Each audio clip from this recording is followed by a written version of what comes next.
오늘은 축복을 빼앗긴 에서에 대해서 말씀을 전하면서 은혜의 시간 갖도록 하겠습니다. 오늘 사업가가 중병을 입어서 병원에 입원했습니다.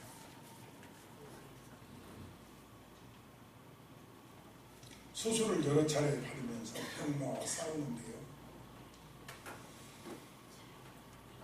한 가지 소원밖에 없습니다. 그저 살기만 했습니다. 그런데 요즘 의술이 좋지 않습니까?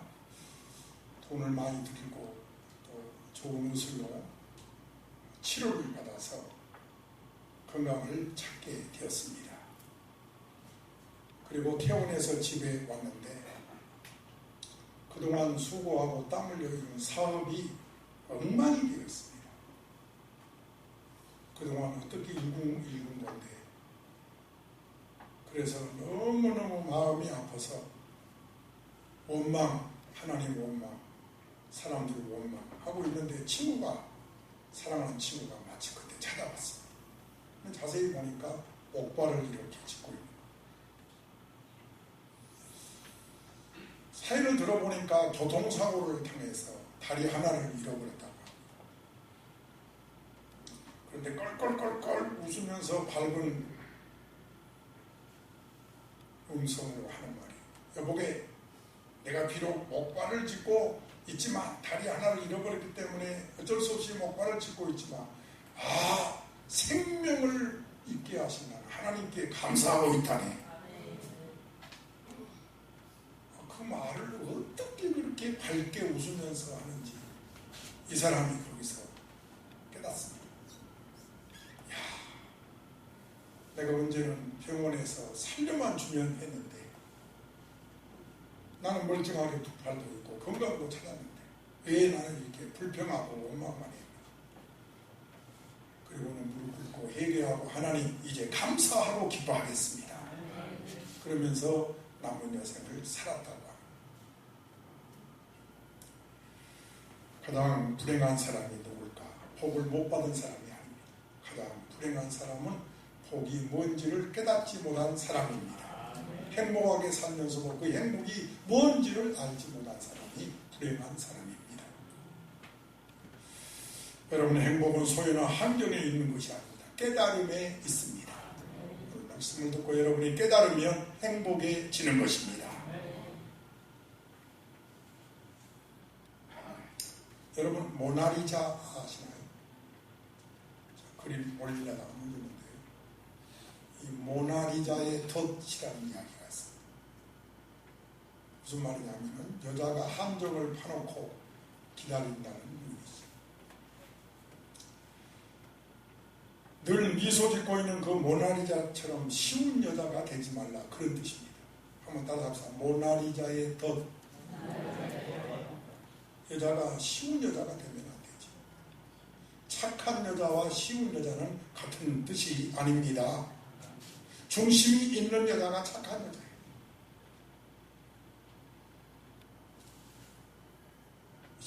흔들리는 여자가 쉬운 여자입니다. 뭐 어떤 남자가 한번 얘기한다고 해서 쉽게 넘어가 버리면 쉬운 여자지. 남자도 착한 남자와 쉬운 남자는 다릅니다. 착한 남자는 중심이 있기 때문에 그런 가장 만나면 가족이 든든합니다. 인간관계도 잘합니다. 그런데 쉬운 남자는 이 사람 말 듣고 저 사람 말 듣고 그냥 사람이 중심이 없는 거예요. 신자도 마찬가지입니다. 따라서 착한 신자, 쉬운 신자. 착한 신자는 뿌리가 깊기 때문에 요동하지가 않습니다. 나는 초대교회에서 뿌리를 내리리라. 착한 신자입니다. 그런데 쉬운 성도는 이단에 넘어지고 이런 말 저런 말에 자꾸 넘어지는 거예요. 속이는 사람 나쁜 사람입니다. 따라서 속이는 사람 나쁜 사람입니다. 사기치는 사람 나쁜 사람이에요. 그러나 속는 사람도 선한 사람은 못 됩니다. 여러분 혹시 사기 당해보셨어요? 우리 금천경찰서에 사이버 수사대가 있어가지고 자꾸 은행에서 속여가지고 돈을 빼가니까 전문 파트가 있더라고요. 여러분 사기당하지 마세요. 사기는 왜 당하죠? 크게 원인은 세 가지입니다. 이 셋 중에 하나에 해당되는 거예요. 따라합시다. 무지해서. 알지 못하니까 사기다. 또는 욕심이 많아서. 탐심 때문에. 또 하나는 수고 없이 이득을 얻으려고. 지금은 쓸모없는 땅이지만 사놓으면은 이 다음에 몇 배가 오를지 모른다는 말에 속은 거죠. 수고 없이 뭘 얻으려고 그렇게 하는 거죠. 여러분이 잊지 말아야 할 것이 있습니다. 땀 흘려서 벌지 않은 돈은 내 돈이 아닙니다. 불로소득 나와 내 가정을 행복하게 하리라는 생각하지 마세요. 땀 흘려 벌어야 내 돈인 것입니다. 복권 당첨해서 행복한 사람 단 한 명도 없다잖아요. 아무튼 사기당한 이유는 세 가지입니다. 뭐에서? 무지해서. 또요? 욕심 때문에. 또요? 수고 없이 이득을 보려고 합니다. 제가 이런 말씀을 드리는 것은 여러분의 생애에 사기당한 일이 없기를 바랍니다. 갑자기 잘 나간 사람이 사기당해가지고 거지된 사람이 내 주위에 많아요. 오늘 본문 말씀은 이삭의 부부가 쌍둥이를 낳는데 그 쌍둥이 이름이 해보세요. 에서와 야곱. 에서와 야곱이 쌍둥이 얘기입니다. 그 할아버지가 아브라함입니다. 한마디로 참 중요한 그런 말씀이 본문에 있는데 자녀는 하나님이 쌍둥이가 됐든 쌍쌍둥이가 됐든 쌍쌍둥이가 됐든 자녀는 하나님의 축복입니다. 시작.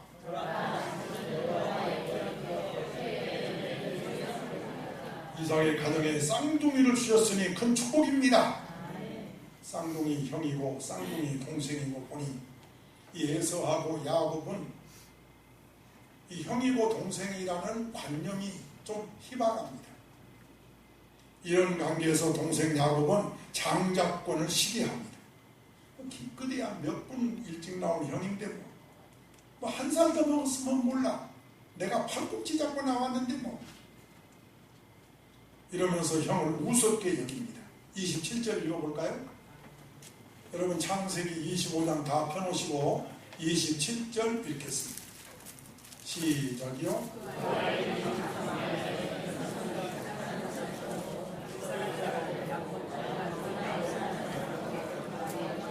자, 쌍둥이가 자랐습니다. 형은 뭘 좋아해요? 사냥을 좋아합니다. 동생은요? 여성스러워가지고 가정에서 어머니 일을 주로 돌봅니다. 그러니까 자동적으로 아버지 이삭은 사냥해 온 고기를 좋아해서 에서를 더 사랑합니다. 그리고 어머니는 집에서 심부름 잘하는 야곱을 더 사랑합니다. 어느 날이었습니다. 에서가 사냥을 하고 배고파서 돌아오는데 야곱이가 죽을 씁니다. 배가 고플 때는 더 냄새가 나지 않아요? 그래서 당장 한 그릇 먹고 싶은 마음이 간절합니다. 30절에 이렇게 말합니다. 따라서 한번 해볼까요? 내가 피곤하니 그 붉은 것을 내가 먹게 하라. 되게 배고픈가 봐요. 그런데 이때 약사빠는 야곱이가 한 짓 좀 보세요. 31절에 그냥 주면 될걸. 야곱이 말하기를 형의 장자의 명분을 오늘 내게 팔아 이럽니다. 아주 약사빠른 짓을 동생 야곱이가 형한테 합니다. 이 둘은 쌍둥이입니다. 형에게 32절에서는 그래라.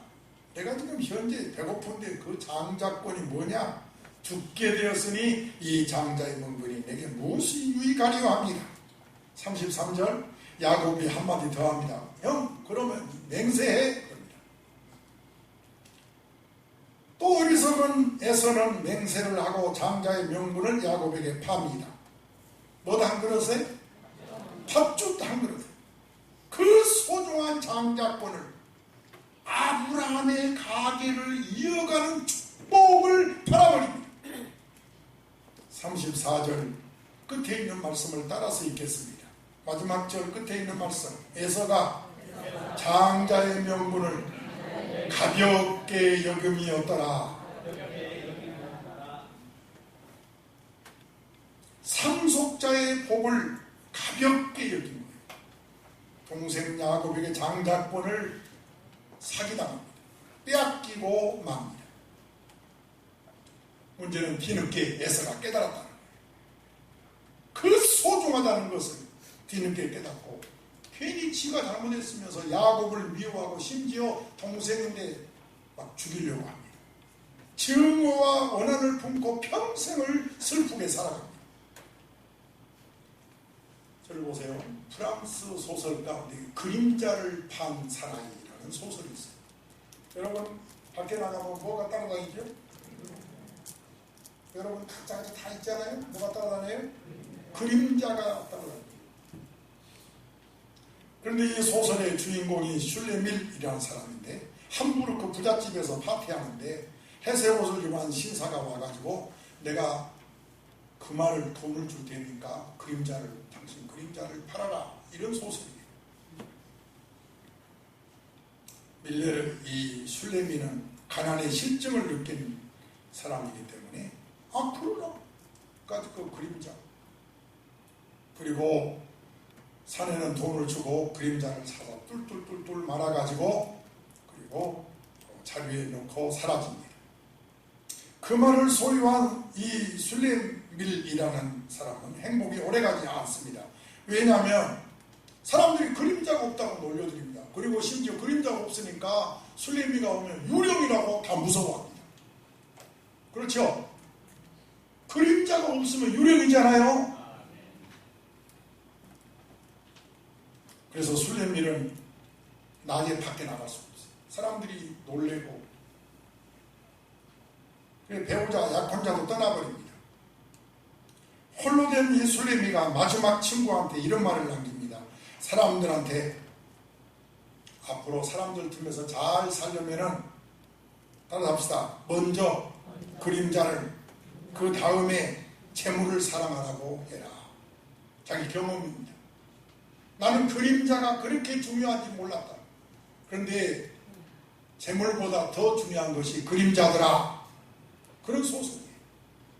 여러분 아무것도 아닌 것 같지만 그림자가 있으니까 사람인 거예요. 에서와 같이 아무것도 아닌 줄 알았는데 그 장자권은 어마어마한 하나님의 축복이었습니다. 깨닫는 자가 될지어다. 가끔 목회하다가 그런 말을 들은 적이 있습니다. 질문이지요. 아이고 목사님, 자기가 성경을 보니까 에서하고 야곱 중에 야곱은 간사하고 거짓말 잘하는데 어떻게 하나님이 야곱에게 복을 주셨느냐, 그런 질문을 제가 받은 적이 있어요. 그래서 내가 하나님이 아닌데 그걸 내가 어떻게 아냐, 그렇게 대답했죠. 그러나 내가 본 성경에 보니까 비록 동생 야곱이가 동생으로 태어났지만은 그에게 볼 수 있는 것이 있는데 그가 축복을 중요하게 여겼다. 따라 축복을 귀중하게 여기는 믿음, 그 중심은 하나님으로부터 복을 받아야 산다. 그 마음만은 이 야곱이가 최고다. 그런 얘기를 한 적이 있습니다. 여러분은 축복을 어떻게 생각합니까? 물론 야곱도 노력했어요. 수고했습니다. 그러나 야곱은 특별히 하나님으로부터 복을 받아야 된다. 그렇지 않으면 아무리 수고해도 없겠다. 흔히 내 노력으로, 내 지식과 경험으로 되었다 이렇게 생각합니다만은 하나님 축복 없이 되어지는 일은 없습니다. 노력만으로 안 돼요. 하나님이 복을 주셔야 된다. 이 마음으로 야곱은 가득 차 있는 거예요. 이것이 야곱의 믿음입니다. 이것이 야곱의 중심입니다. 예를 들겠습니다. 창세기 30장 1절에서 2절에 보면 야곱의 부인이 누구죠? 누가? 라헬이라고요. 라헬 해보세요. 라헬. 이제 이 쌍둥이가 커서 결혼했는데 야곱의 부인이 라헬입니다. 그런데 아이가 있어요? 없어요? 아이를 몰라요. 아이가 없어요. 그래서 괜히 남편한테 가서 봐가지고 있는 거예요. 여보, 나 좀 아이 좀 낳게. 한번 읽어볼까요? 시작.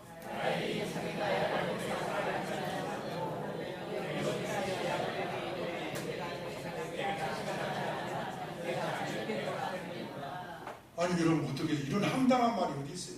나를 자식을 낳게 그렇지 않으면 어떻게 하겠다고요? 나 죽겠노라. 그래서 야곱이가 자기 부인 라헬한테 화를 내는 거예요. 시작.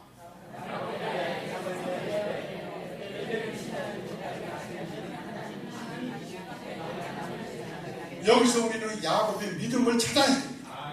야곱은 아이 낳고 못 낳게 하는 건 내가 아니라 하나님이라는 거예요. 여러분, 이 믿음 가질지어다. 사람이 복을 받고 안 받고 하는 건 사람의 노력에 있는 것이 아니에요.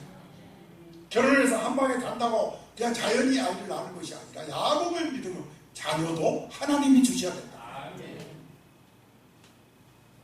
여러분, 이것이 야곱의 축복관인 줄로 믿습니다. 내가 너를 사랑할 수 있고 내가 너와 결혼할 수 있고 내가 너와 함께 살 수 있지만 자식을 가지고 못 가지고 한 것은 내가 아니라 하나님이시니라. 어떻게 내가 하나님을 대신하겠느냐? 여러분, 축복은 위에 계신 하나님이 허락하셔야 합니다. 하나님이 복을 주셔야 합니다. 계시록 3장 7절에 필라델피아 교회에게 주님이 나타나신 모습은 열쇠를 가지신 분으로 나타나시는데 그분이 열어주셔야 열리고 닫아버리면 열 자가 없습니다. 그런 하나님을 믿으시면 어르신들도 아멘 합시다. 여러분이 하나님 앞에 겸손해야 됩니다. 하나님이 열어주셔야 학교 가고 중공도 떨어지고 번창하고 아멘 할 때까지 계속 해요. 하나님이 닫아버리면 인간이 아무리 노력해도 안 됩니다. 역대하 7장 12절에서 여호와께서 말씀하십니다. 솔로몬에게 말씀하십니다. 내가 하늘을 닫고 비를 내리지 않거나 또요 메뚜기 재앙이 있거나 아니면 전염병 재앙이 있거나 할 때는 기도해라.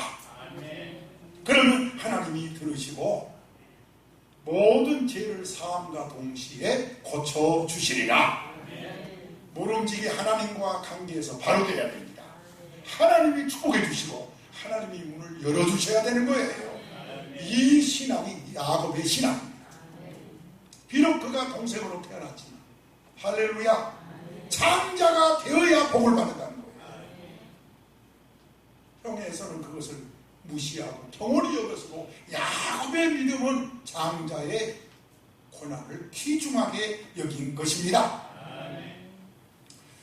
유명한 주석가고 목사님이고 아주 훌륭하지요. 메투엔 이분이 쓴 주석이 제 방에도 있습니다만 그분은 늘 고백하기를 나는 하나님의 인도하심과 보호하심과 그리고 도와주심과 그 축복하심이 없이는 단 하루도 살 수가 없다. 설교할 수도 없고 부흥할 수도 없고 축복 기도할 수도 없다. 그분이 나와 함께 하시고 도와주셔야 나의 축복 기도가 역사한다. 그렇게 고백했습니다. 저도 오늘 그런 마음으로 강당에 섰습니다. 우리 하나님께서 저와 함께 하심을 저는 믿습니다. 제가 말씀을 전하지만 하나님이 제 입술을 통해서 여러분에게 응답하시고 계시는 것입니다. 우리 하나님 아버지가 여러분과 함께 할지어다. 창세기 35장 5절, 33장 5절 말씀에 한번 읽어볼까요? 형 에서가 동생 야곱에게 깜짝 놀라서 물었습니다. 야 동생아 오랜만에 헤어졌다가 만난 거죠. 너 나갈 때는 보따리 하나 가지고 나갔지 않았느냐. 이 많은 사람들, 이 제사장들은 도대체 뭐냐. 이 일행들, 이 사람들이 누구냐. 이것이 에서가 누구를 들어 여인들과 자기들을 보고 하는 말입니다. 누구냐 해보세요. 이들은 누구냐. 야곱이 대답합니다. 이 대답에서 우리는 야곱의 믿음을 발견해야 됩니다. 시작. 맞아. 하나님이 은혜로 주신 것들입니다. 오른손 들고 아멘 합시다. 우리 역시 아내를 주시고 자식을 주시고 여러분 사업장을 주시고 다 빈손 들고 왔지만 여러분의 현재 일터를 주신 것은 하나님의 은혜인 것입니다. 그 하나님의 은혜를 늘 묵상하고 코스모스 보면서 찬양하시고. 네? 뭐예요? 코스모스. 또요? 한들 한들. 그런 노래는 잘하는데 찬송합시다. 그건 다 할 줄 알아 내가.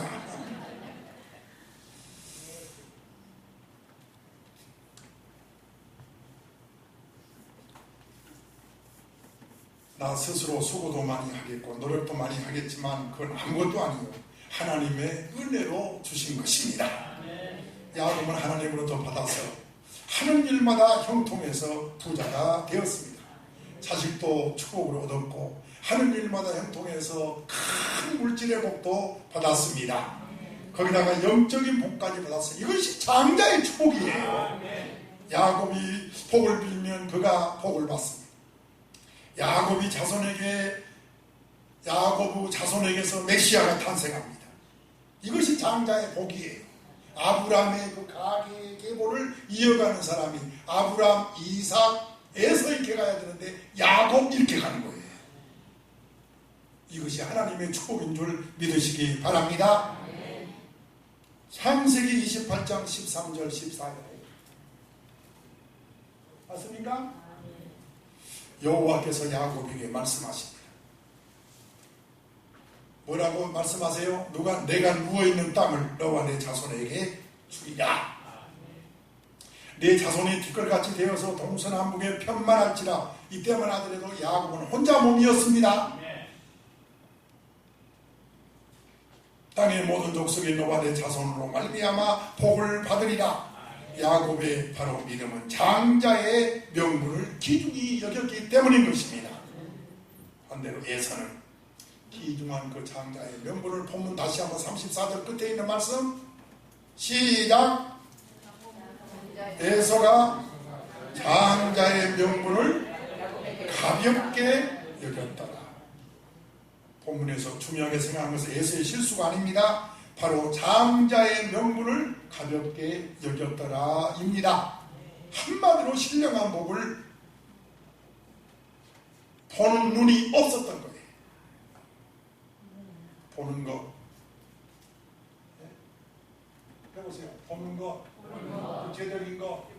이것을 중요하게 여기다가 축복을 사기당한 겁니다.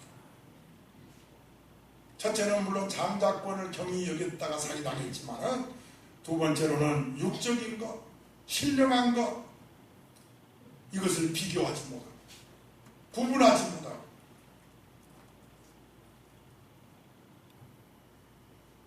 신령한 것보다도 육적인 걸 더 소중히 여기다가 그렇게 됐으니 이 자리에 오는 저와 여러분들은 다시 한번 눈을 감고 신령한 것을 귀중히 여깁시다. 로마서 8장 18절에 현재의 고난은 장차 우리에게 나타날 영광과 좋게 비교할 수 없도다. 지금 여러분은 이 땅이 굉장히 좋은 것 같지만은요, 천당을 딱 가보고 나면 비교할 수가 없도다. 우리가 세상 떠난 사람 우리가 울고불고 하지만 천당 간 그들은 울고불고가 아닙니다. 성경에 기록한 대로 그야말로 천국에서 큰 하나님하고 큰 은혜를 누리고 있는 것입니다. 그래서 우리 믿는 사람들은 보이는 것보다도 보이지 않는 것을 더 소중히 여겨야 됩니다. 보이는 건 잠깐이요. 보이지 않는 것은 영원함이니라. 에서는 눈에 보이는 이 먹는 것에 정신이 없어요. 아브라함의 가문을 이어가야 할 장자를 그를 소중히 여겨야 되는데 나중에는 이방 여자하고 결혼하고 자기 눈에 좋은 대로 막 행동하고 육적인 것에 너무 집착하고. 여러분 홀리지 마세요. 사탄에게 속지 마세요. 잠깐 눈에 보이는 것에 속아 넘어가지 마세요. 천천히 기다렸다가 아버지 먼저 드리고 좀 팥죽은 더 끓을수록 좋지 않아요? 조금만 더 기다렸다가 누룽지도 좀 먹고 그러면 얼마나 좋겠어요? 그걸 참지 못하고 배고프니까 당장 한 그릇 내놔라. 이렇게 찰나적으로 살지 말자 하는 말이에요. 네, 찰나적 쾌락적으로 살지 말고. 모처럼 제가 지난 수요일날 청와대 가면서 전철을 타고 가는데 사람들이 다 이거 뭐요? 다 그래서 도대체 뭘 보나 쳐다보니까 하투놀이하고요. 하투놀이. 그것도 얼굴 쳐다보니까 젊은 청년이 말이에요. 아니 부끄럽지도 않나. 오락이라고 하긴 하겠지만 찰나적으로 쾌락적으로 너무너무 많은 사람들이 살아가고 있는데 결혼 문제도 뭐 하루 안 나가지고 만나가지고 뭐가 그렇게 좋은지 결혼하겠다고 이런 세상에 도대체 이래가지고 되겠습니까? 결과가 뻔하죠. 에서는 스스로 위기라고 생각한 내용이 32절에 나와 있는데 저는 한참 동안 웃었습니다. 세상에 팥죽한개 안 먹는다고 죽습니까? 32절 시작. 잠깐이 뭐하게 되었으니? 아니 팥죽한개를 안 먹는다고 죽습니까? 생각해 보세요. 배고프다고 당장 죽습니까? 좀 이따 먹어도 죽지 않습니다. 여러분 절대로 스스로 이익이라고 생각하지 마세요. 그 믿음이 없는 사람들이 하는 고백이에요. 어떤 사람은 하나의 소원이 있는데 그 소원이 이루어지지 않는다고 죽겠다고 그래요. 죽겠다. 나하고 결혼하지 않으면 죽어버리겠다고 그렇게 집착한 사람도 있습니다. 자고로 여자 하나 때문에 죽겠다. 남자 하나 때문에 죽겠다. 그러면 죽으라고 놔둬버려요. 그런 사람하고 결혼하면 뭐합니까? 따라서 죽는다고 하면은 그래라? 그래버려. 생산을 가름할 일이 그렇게 시시했어야 되겠어요? 구약의 요셉을 보니까 팔려간 노예가 되었어도 위기라고 생각 안 했습니다. 감옥에 음란죄를 간음죄지요. 간음죄 누명을 쓰고 감옥에 들어갔어도 그는 위기다 이렇게 생각하지 않았습니다. 이것이 믿음입니다. 절대 위기 아닙니다. 나라도 여러분 개인도 위기 아닙니다. 내가 초대교회 그러면 여러분 오른손 팍 화이팅 그랬어요. 초대교회 화이팅! 할렐루야. 화이팅 안 한 사람은 왜 안 하는 거예요? 여러분 위기 아닙니다. 스스로 위기라고 생각하지 마세요. 믿음 없는 거예요. 팥죽 한 그릇 먹지 않을 수도 있어요. 그런데 내가 죽게 되었으니 장자의 명분이다 무슨 소용이 있느냐. 정말 에서의 삶은요 그가 말한 대로 되었습니다. 죽게 되었으니 한 대로 그는 하루하루가 죽고 싶은 인생을 산 거예요. 평생을 슬프게 산 거예요. 따라서 말한 대로 됩니다. 축복을 빼앗긴 삶을 산 것이에요. 마지막 여기 이걸 시간 좀 관계에서 가장 안 보겠지만 야곱이 축복을 받을 수밖에 없었던 것은 세 가지입니다. 첫째, 야곱이 축복을 받을 수 있었던 것은 예배 생활입니다. 예배 생활. 창세기 28장 16절, 17절, 18절 앞에 나옵니다. 다 보시죠? 잘 나옵니다. 요즘은 참 어떤 분이 그러더라고요. 목사님 화면을 띄워주니까 성경책을 안 가져와 좋아요. 참 별일이다.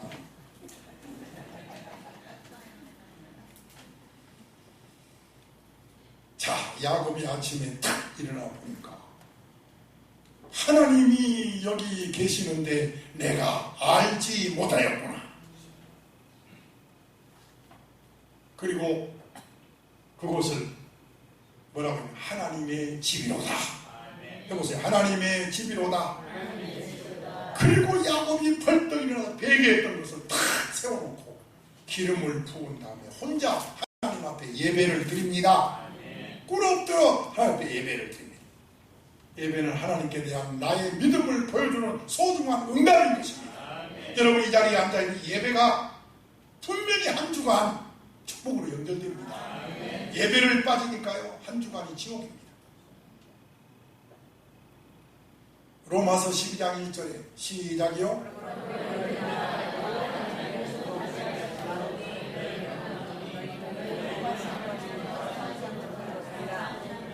여러분, 예배는 하나님이 기뻐하신다.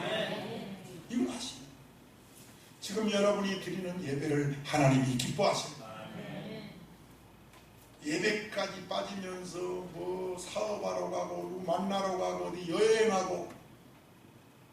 제가 아침에 글을 하나 멋진 글을 읽었어요. 탈무드에 나온 글인데 저를 보세요. 여우가요 막 여러분 요즘 포도 나오잖아요. 여우가 뭐가 먹고 싶어서 포도가 먹고 싶어가지고,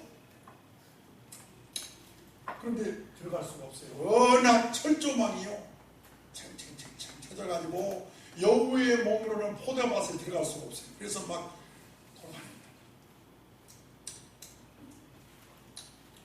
먹으려고. 그러다가 이 여우는 깨가 많고 진짜 여우잖아요. 그래서 딱 3일을 붉으니까 쫄쫄해졌어요. 들어가요, 못 들어가요? 얼른 들어갔어요. 포도 먹으려고 굶은 거예요. 빼빼 마르니까 들어갔어요. 실컷 먹었습니다. 배가 불러요. 나가요, 못 나가요? 이거 나가야 되는데 어떻게 나갑니까? 못 나가요. 그래서 또 나가려면 어떻게 해야 돼요? 쫄쫄 굶어야 돼요. 쫄쫄 굶어야 돼요. 맛있는 거 봐도 나는 요즘 당뇨병 환자도 있고 그런 것 같아. 포도. 나는 왜 포도 못 먹지? 그러기 전에 건강할지어다. 예? 그래서 실컷 먹고는 다시 실컷 또 배가 고프니까 홀쭉해지는, 그리고 겨우 나왔습니다. 그리고 하는 말이 한숨을 푹 쉬면서 배 고플 때나 배 부를 때나 똑같네 그랬답니다. 이게 탈무드에 나온 이야기. 이거는 우리 인생에서 큰 교훈입니다. 따라합시다. 잘 살아도 잘 못 살아도 50보 100보라는 거예요. 탐심을 부리지 말라는 거예요. 욕심을 부리지 말라는 거예요. 배불러봐도 똑같고 배고파도 똑같고 사람이 사는 건 똑같더라는 거예요. 이 탈무드에는 얼마나 좋은 교훈들이 많이 있는지 몰라요. 중요한 것은 예배인 줄로 믿으시기를 바랍니다. 믿음의 성장은 예배로 보는 거거든요. 그런데 누구 기쁘게 하려고, 누구 만나려고, 누구 좋게 하려고 예배까지 받지 말고. 여러분, 예배를 귀중하게 여기면 하나님은 기억하신다. 기뻐하시고 축복하신다. 그것이 야곱이가 보여준 겁니다. 창세기 28장 17절에 시작.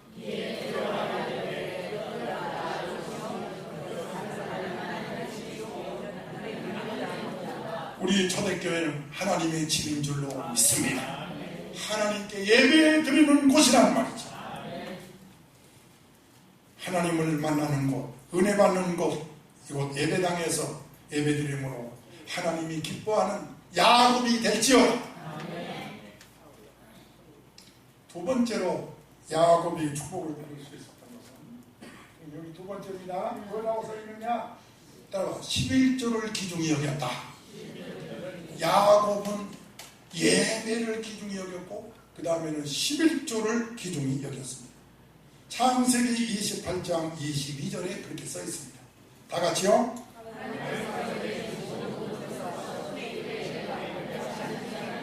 여기서 중요한 것은 반드시입니다. 반드시. 어떤 사람은 본금을 드리는데 보너스는 안 드린 사람이 있어요. 보너스도 수입이에요. 아멘.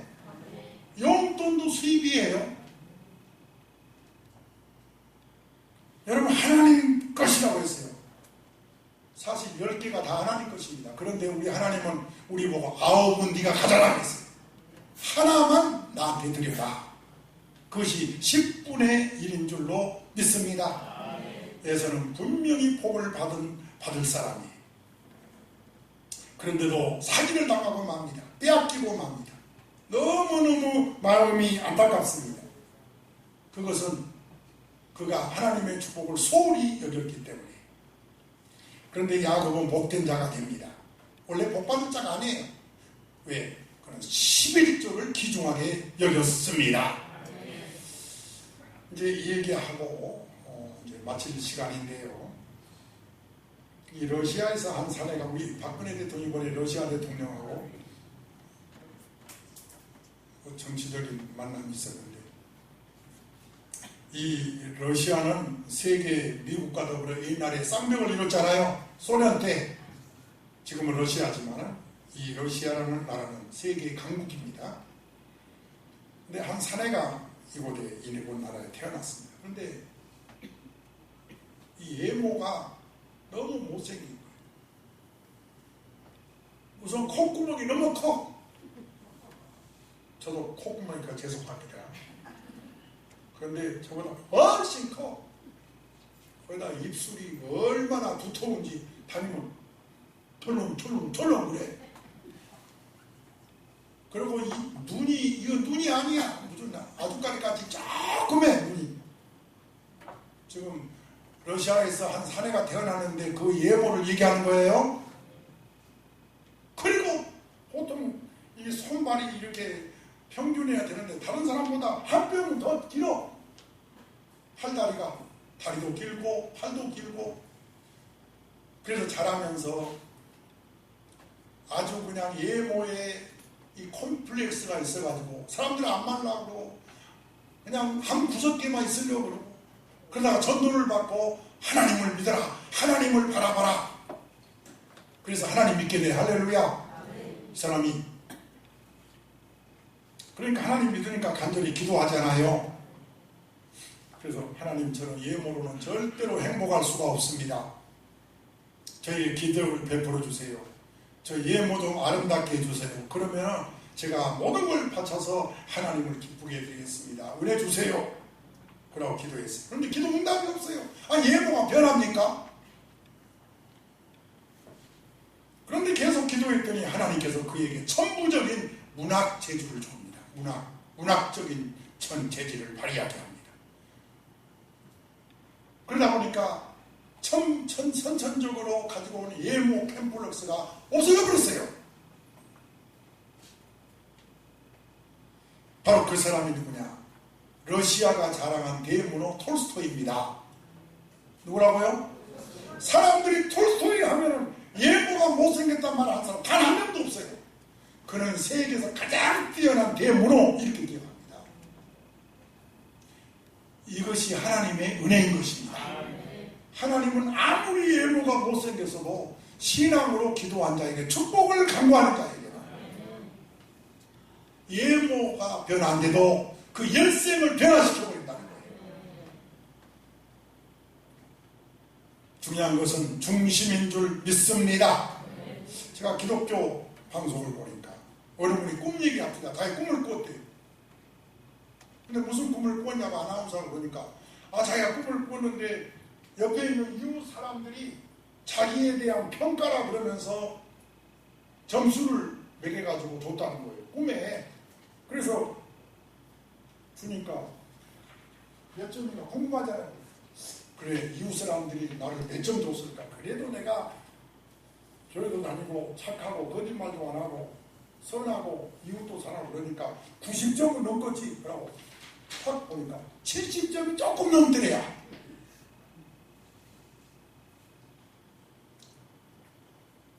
꿈이어서 자신이 다행이었지만 그래도 마음이 아프더랍니다. 왜? 동네 사람들, 이웃 사람들이 자기를 보고 매긴 점수가 몇 점이라고요? 그 평가 점수가 70점.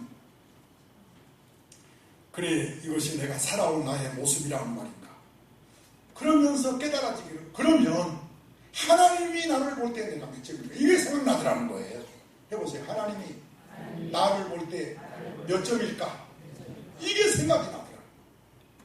그것이 막 깨달아지면서 과연 이웃이 그동안 나의 삶에 대해서 평가를, 여러분 참 부끄럽지만 어떤 분은 안 믿는 사람 만나면 저한테 그래요. 그 아무개 초대교인이라며요. 그런데 목사님 그분 이럽니다. 그러면 내가 참 부끄러워요. 여러분 이웃 사람이 여러분을 몇 점이라고 할까요? 우선 화 잘 내고 거짓말 잘하면 점수 조금 줍니다. 그러니까 이웃과의 관계를 잘하십시오. 중요한 것은 하나님이 나를 볼 때 몇 점일까? 그러다가 이분이 깨닫기를, 그동안에 내가 하나님을 믿는 소위 집사로서 기독교 방송에 나와서 간증하는 게 은혜 되더라니까요. 자기가 이웃을 너무 의식하고 사람을 너무 의식하고 살았지, 과연 내가 하나님을 생각하면서 나는 하나님 말씀에 얼마나 순종하고 있는, 그걸 신경을 못 쓰고 살았다는 거예요. 그래서 하나님이 나를 볼 때 몇 점일까 하면 겁이 팍 나더라고요. 그래서 내가 이웃한테 점수 많이 달라고 하기 전에 하나님한테 내가 인정받아야 되겠다. 그러고 생각을 바꾸니까 막 축복을 받더라는 거예요. 이야, 그 간증 은혜 되더라니까. 여러분 오늘부터 사람한테 인정을 하려고 하지 말고 하나님한테 점수 따시기 바랍니다. 하나님이 나를 볼 때 뭐할까? 우리 마지막 볼 성경 구절은 히브리 12장 16절입니다. 시작.